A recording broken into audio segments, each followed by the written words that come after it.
As a culture, we've come a long way from my 4-year-old experience of Walter Mondale driving by in a convertible, taking off my hat as my dad told me to and waving, to leaders across the board just being mocked, personally mocked daily, whether it be late night television or daytime news.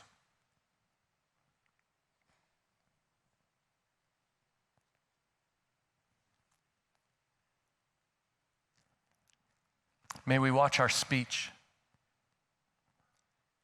And if we wouldn't say it with gentleness and kindness to someone's face,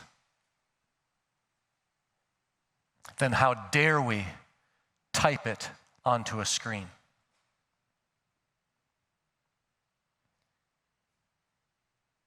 Peter says your lives as Christians will be marked with honor and respect.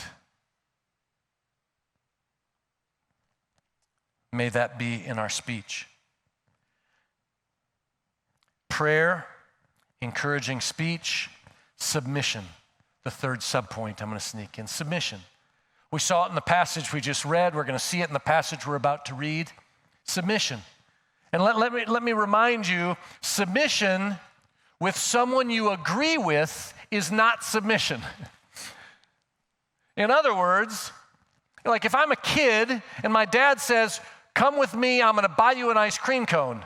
And I say, okay, that's not submission. Submission is not saying yes when someone agrees with me. Submission is saying yes in a sense when someone disagrees with me. That's what submission is by definition. And we are called to submit. Submit to our emperor, submit to our government. We are called to submit, a very un-American idea, but a strongly Christian one. Submit. Now, I know people who found it easier to submit 2 years ago under President Trump than they would today under President Biden. And I know people who found it easier to submit today under President Biden than they would have 2 years ago under President Trump. And the Word of God is convicting us to submit, especially when we find it difficult. The image we're going to have as our example is Jesus submitting to Herod and to Pilate and ultimately to Rome like a lamb to the slaughter, to his death. Pray for blessings, speak words that build up, submit. Make it a joy for them to lead. Make it a joy for them to lead. This is about joy. In the book of Hebrews, chapter 13, we read these words in verse 17. Obey your leaders and submit. Those are those words again.